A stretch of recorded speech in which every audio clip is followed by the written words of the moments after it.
Assalamualaikum warahmatullahi wabarakatuh. Waalaikumsalam warahmatullahi wabarakatuh. Alhamdulillahirabbil alamin. Assalatu wassalamu ala asyrafil anbiya'i wal mursalin wa ala alihi wa sahbihi ajmain amma ba'du. Langsung saja kita akan berdiskusi. Yang pertama acara pembukaan, yang kedua penyajian materi, yang ketiga tanya jawab, yang keempat penutup ya. Yang keempat penutup. Marilah acara yang pertama pembukaan, marilah bersama-sama kita mengucapkan al-basmalah. Acara yang kedua penyajian materi yang akan disampaikan kepada saudari, siapa yang pertama? Sari Aryani. Padanya dipersilahkan. Jadi Al-Quran itu sekedar dibaca atau juga dijalani? Al-Quran sebagai sumber ajaran Islam diturunkan Allah kepada Nabi Muhammad SAW melalui malaikat Jibril selama kurang lebih 23 tahun. Isinya lengkap, mengatur hubungan manusia dengan Tuhan, dengan sesama, dan juga dengan alam. Intinya, Al-Quran itu sebagai pusat ajaran Islam. Tanpa Al-Quran, umat Islam bakal bingung harus kemana. Nah, Al-Quran itu juga menjadi dasar dalam sistem pendidikan Islam. Banyak ayat yang mengajarkan ilmu, akhlak, dan cara berpikir yang sehat. Dan juga Al-Quran sebagai jaminan hidup kalau berpegang sama Al-Quran. Kalau hidup kita selalu berpedoman pada Al-Quran, insya Allah kita bakal aman, baik di dunia ini maupun di akhirat. Karena Al-Quran merupakan petunjuk dari Allah yang isinya kebenaran semua. Dengan kata lain, hidupmu tidak akan tersasar kalau patokan hidupmu adalah Al-Quran. Bahkan orang yang hafal dan mengerti Al-Quran biasanya hidupnya lebih terarah dan isinya dan punya tujuan yang jelas. Jadi Al-Quran ini mencakup semuanya. Al-Quran ini bersifat kafah, yaitu kooperatif, mencakup semuanya. Semua yang sudah terjadi di masa lalu dan di masa depan sudah dijelaskan semua di dalam Al-Quran. Baik, itu saja yang dapat saya jelaskan. Yang kedua, Saudari Mitra Sari, padanya kami persilahkan.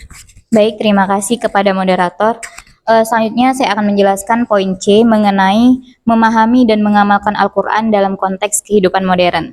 Jadi sudah kita ketahui bahwa Al-Quran ini bisa dikatakan yaitu solihun likulli zaman wa makan, yang artinya bahwa Al-Quran itu mengandung pesan yang dalam bahwa Al-Quran akan selalu sesuai dengan keadaan zaman dan tempat.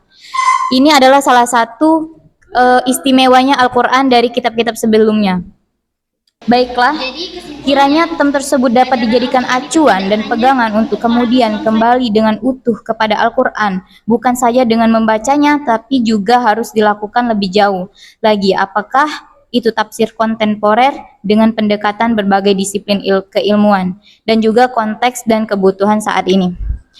Salah satu usaha dan upaya yang dapat kita lakukan dalam menggali harta karun kehidupan Al-Quran ialah dengan usaha-usaha penafsiran. Jadi bukan hanya kita membaca Al-Quran, bahkan kita mendalami tafsir-tafsir Al-Quran dari ulama-ulama sebelumnya yang sudah ditafsirkan dengan sedemikian rupa, sehingga kita bisa paham isi makna dari Al-Quran tersebut.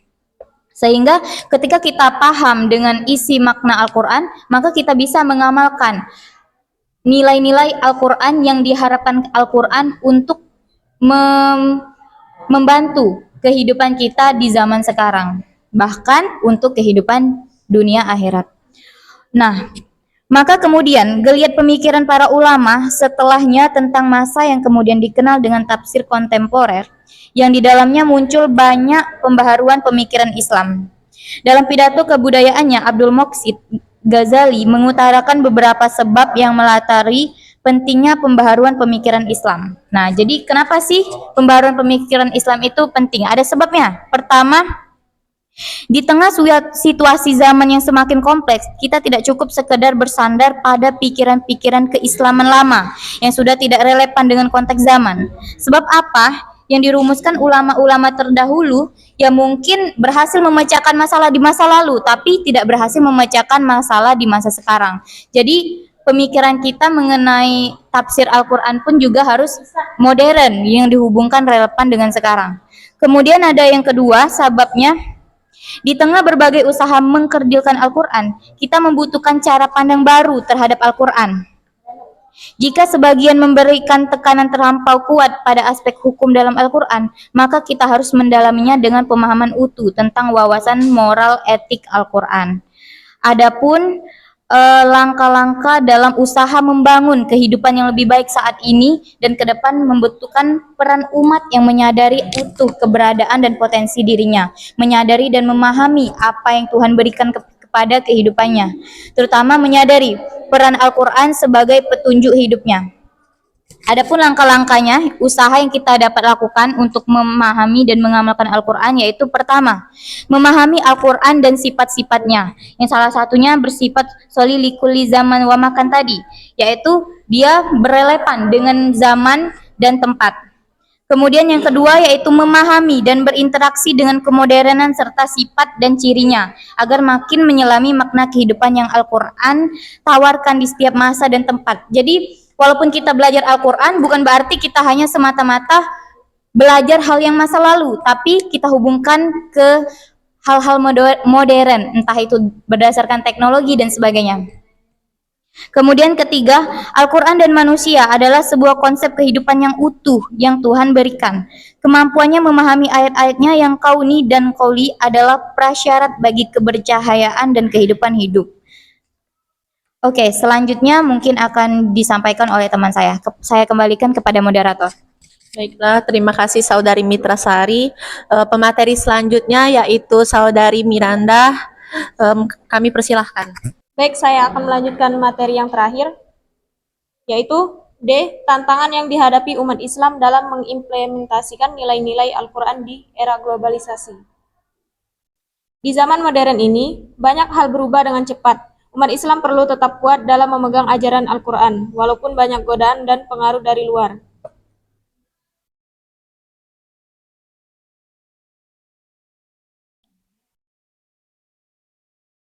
Berikut apa saja tantangan dan bagaimana cara kita menghadapinya.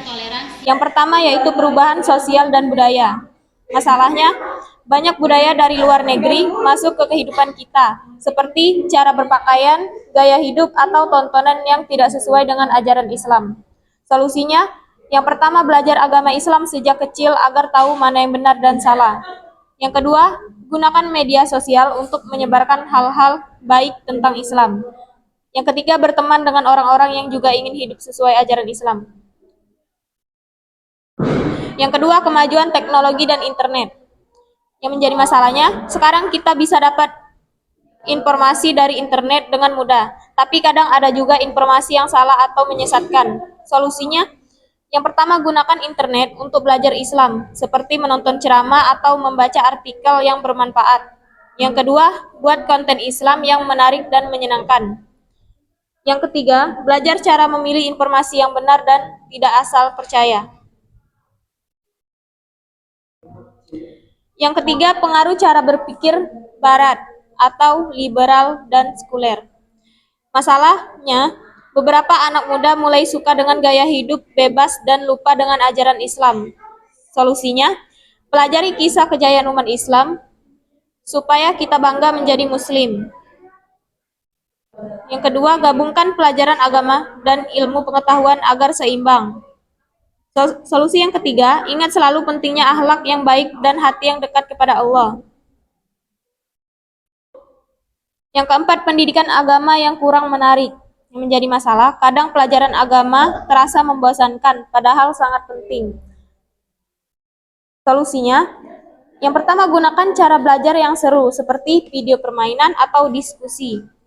Solusi yang kedua, belajar agama tidak hanya di sekolah, tapi juga di rumah dan lingkungan.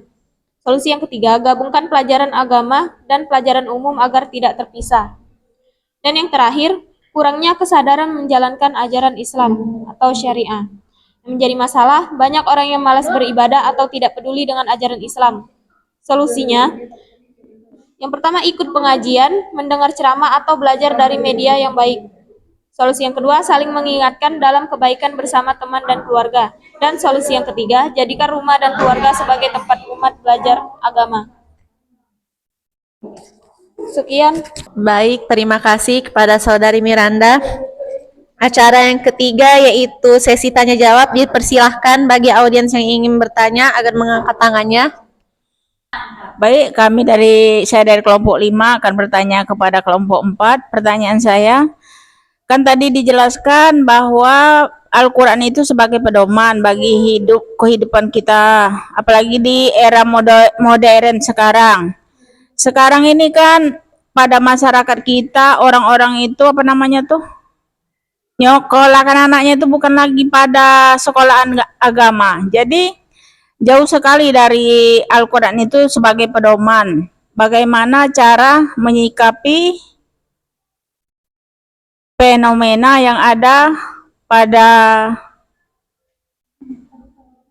masyarakat sekarang ini. Sedangkan anaknya tadi kan misalnya menjadikan anaknya itu agar soleh, tapi anak-anak itu dimasukkan bukannya ke jenjang pendidikan agama gitu. Bagaimana solusinya? Wassalamualaikum warahmatullahi wabarakatuh.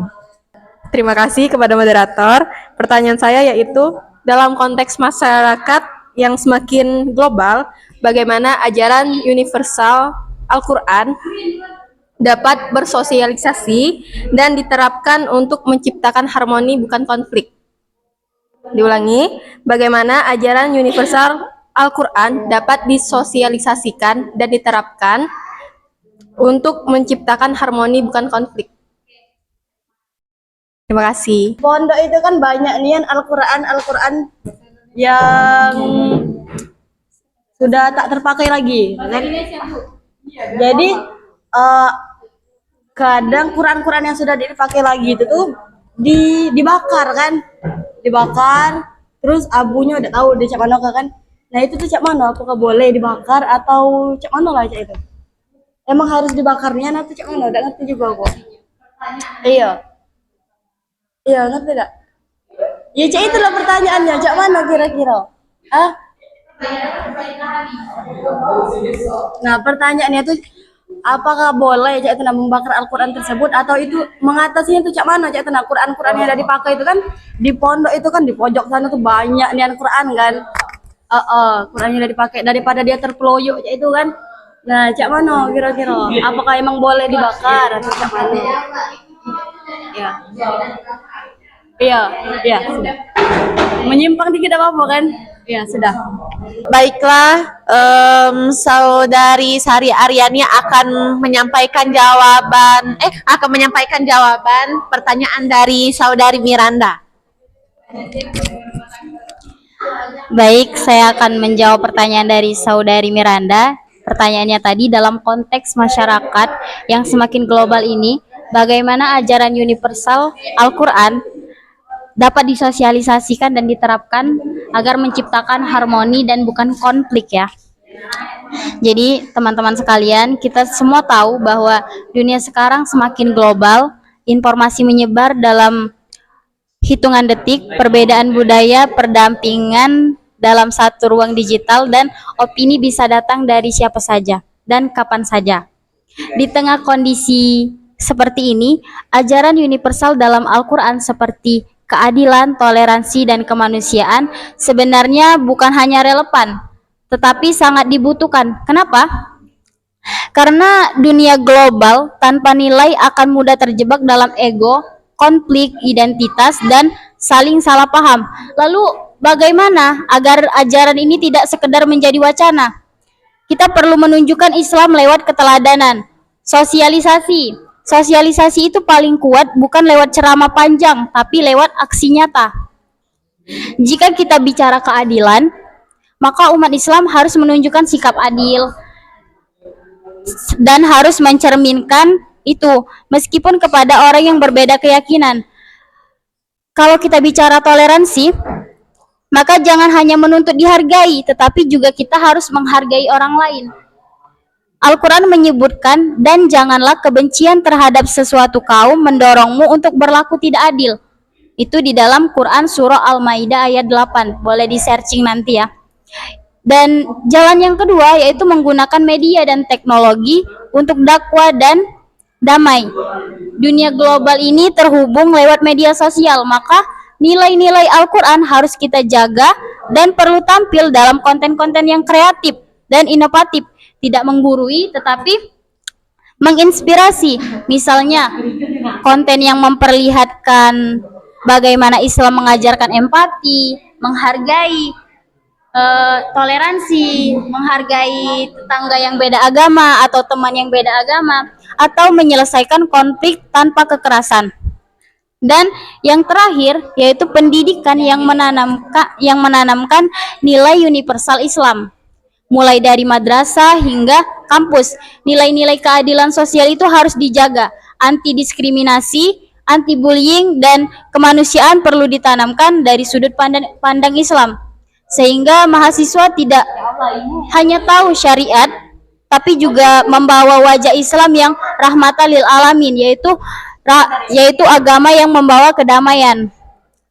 Jadi kesimpulannya, ajaran Al-Quran itu tidak hanya untuk orang Islam saja, tapi untuk seluruh umat manusia. Nilai-nilai universal seperti keadilan, toleransi, dan toleransi antar beragama adalah jembatan, bukan tembok. Tapi kita benar-benar memahami dan menerapkannya. Tapi toleransi di sini dibilang untuk teman ya, bukan untuk pacar. Oke, terima kasih Saudari Miranda, bisa dipahami. Jadi jawaban dari Saudara Sari yang saya tangkap tadi yaitu salah satunya toleransi. Toleransi dengan sesama teman, contohnya dengan cara menghargai orang lain ketika diri kita ingin dihargai oleh orang lain juga. Jadi gitu ya. Baik, terima kasih. Baik, pertanyaan selanjutnya, pertanyaan dari Ibu Misia akan dijawab kepada Saudari Mitra Sari. Padanya kami persilahkan. Oke, baik, terima kasih. Intinya tadi Ibu Misia menghubungkan dengan zaman sekarang yang semakin pergaulannya tuh semakin merosot lah. Apalagi di dunia digital yang semakin mudah kita cari, apa aja yang kita cari di HP itu ada gitu. Jadi semakin mudah juga kita melakukan hal-hal mencari ilmu, tapi semakin mudah juga kita melakukan hal-hal yang buruk. Contohnya mungkin sudah disebutkan Ibu tadi. Nah, bagaimana sih orang tua menyikapi pergaulan zaman sekarang lah intinya Bu ya? Ya. Kalau menurut saya, pertama yang pastinya orang tua dari didikannya dulu. Jauh dari sebelum kita menyekolahkan, yang pasti yang kita didik itu dari rumah kan Bu? Entah itu pertama kita harus memberikan teladan yang baik kepada anak-anak kita gitu. Nah, terus juga mungkin seorang orang tua bisa membatasi dalam penggunaan handphone kepada anak-anaknya. Karena handphone ini banyak banget pengaruh negatifnya. Contohnya Ibu sebutkan tadi ada judi online gitu, judol, dan lain sebagainya. Nah, untuk anak-anak yang masih bisa dibatasi, misal kayak SMP, SD, atau bahkan SMA, mungkin itu bisa kita batasi. Karena mereka akan masih ngikutin gitu. Kalau sudahlah dewasa, mungkin kita hanya bisa memberikan pengertian kepada mereka. Jadi ketika mereka ada batasan dalam menggunakan handphone, insya Allah semua yang mereka akses juga terbatas. Tidak semena-mena seluruhnya mengakses, sehingga pergaulannya juga semakin terjaga. Terus juga pendidikannya juga semakin bagus kalau dia tidak terpengaruh oleh handphone. Dan juga apalagi ketika orang tua menyekolahkan di tempat yang bagus, apalagi seperti sekolah-sekolah Islami yang ternama gitu, maka ya anak tersebut mungkin tidak akan terjerumus ke hal-hal yang negatif seperti itu. Ya itu saja mungkin Bu. Bagaimana tanggapannya? Boleh? Akan ditambahkan oleh Saudari Sari dulu sebentar. Baik, Ibu tadi bicara tentang jika anak yang tidak sekolah di pesantren, yang tidak mau lagi sekolah di pesantren, bagaimana di masa modern ini, bagaimana peran kita sebagai orang tua. Jadi meskipun anak kita tidak berada di pesantren, bukan berarti ia tidak bisa mendapatkan nilai-nilai Islam. Orang tua perlu menciptakan suasana di rumah yang religius tapi tetap hangat dan manusiawi. Contohnya Bu ya, seperti sholat berjamaah, membiasakan zikir dan tadarus bareng, dan diskusi ringan soal agama. Jadi intinya rumah itu menjadi tempat belajar iman dan akhlak, bukan cuma tempat tidur dan makan. Lalu peran kita sebagai orang tua memberikan keteladanan dan bukan hanya sekedar menceramahi anak tersebut. Jadi kalau dia salah itu tidak selalu harus kita marahi, harus kita ceramahi, tetapi kita juga harus mencontohkan sebagai orang tua. Kita harus memberikan cerminan diri. Kalau anak kita itu mencontoh seperti apa yang kita lakukan di rumah. Kalau kita rajin sholat, pasti anak kita ikut rajin sholat. Itu juga kalau diajarkan. Dan juga contoh kecil lainnya, jika anak kita ingin jujur, maka orang tua juga harus jujur. Kalau ingin anak tidak lalai sholat, maka sholat orang tua juga harus disiplin. Dan juga bekali anak dengan fitrah dan logika Islam. Di luar sana, mereka akan bertemu dengan pemikiran-pemikiran yang liar, yang bebas, bahkan yang bertentangan dengan agama. Mereka pasti bertemu dengan itu. Maka tugas kita sebagai orang tua bukan hanya menyuruh jangan ini, jangan itu, jangan ini, jangan itu, tetapi kita harus membekali mereka dengan alasan yang logis dan menyentuh hati mereka. Contohnya, jelaskan kenapa kita sholat, kenapa kita harus menjaga pergaulan itu penting. Bukan hanya karena dosa, tetapi karena itu bentuk sayang kita kepada Allah Subhanahu wa Ta'ala. Baiklah Ibu, bisa dipahami? Kan orang tua sudah mencontohkan di rumah seperti sholat, berkata yang jujur, tapi anak ini kan oleh karena pergaulan, dia itu masih milu-milu sama temannya, masih suka mencuri, suka bohong. Padahal di rumah itu sudah diajarkan sholat, malah tidak sholat. Bagaimana cara menghadapinya atau solusinya? Baik, izin menambahkan ya. Jadi mungkin menurut Ibu, sebagai orang tua sudah memaksimalkan, ibaratnya Bu ya, diajari, diapai gitu kan, dilarang, tapi masih aja terjerumus ke hal-hal negatif. Nah, dengan pergaulan yang negatif. Oke. Mungkin kita tidak bisa langsung menjudge salah orang tua, tidak bisa Bu ya, karena kita kan tidak tahu inti apa sih experience pengalaman yang sebenarnya gitu. Nah, bisa jadi orang tuanya sudah melakukan maksimal mungkin, tapi mungkin anaknya tadi sudah keikut pergaulan yang buruk tadi. Nah, bagaimana sih solusinya? Ya kalau menurut saya mungkin bisa disekolahkan di tempat pondok pesantren, biar mereka ada batasan gitu, karena di sana kan dibiasakan harus disiplin dan lain sebagainya.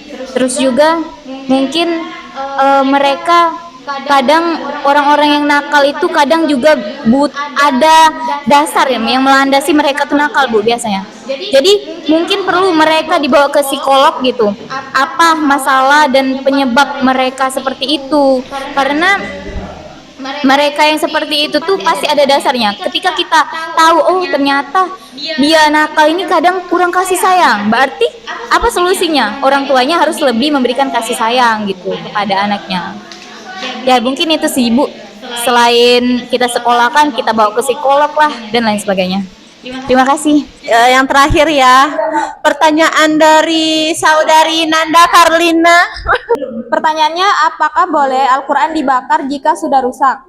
Jawabannya, iya. Al-Quran yang sudah rusak boleh dibakar, tapi dengan cara yang penuh hormat dan tujuan menjaga kesuciannya, bukan karena tidak menghormatinya. Jadi, jika mushaf Al-Quran sudah rusak berat, misalnya sobek, luntur tintanya, atau tidak bisa lagi dibaca, maka tidak boleh dibuang sembarangan. Ada beberapa cara yang disarankan oleh para ulama untuk menghormati dan menjaga kesuciannya, yaitu yang pertama dibakar secara hati-hati dan penuh hormat, lalu abunya disimpan atau dikubur di tempat bersih. Ini berdasarkan praktik yang dilakukan pada zaman sahabat Utsman bin Affan ketika terjadi penyatuan mushaf Al-Quran. Yang kedua, dikubur di tempat yang suci dan tidak diinjak-injak. Yang ketiga, disimpan di tempat khusus jika masih bisa dikenali sebagai mushaf. Tujuan pembakaran bukan untuk merusak atau menghina, tapi untuk menghancurkan dengan cara yang terhormat agar tidak tercecer, diinjak, atau disalahgunakan. Prosesnya sebaiknya dilakukan oleh orang yang memahami adab terhadap Al-Quran. Sekian. Baiklah, acara yang terakhir yaitu penutup. Marilah sama-sama kita mengucapkan alhamdulillah. Wassalamualaikum warahmatullahi wabarakatuh. Makasih guys.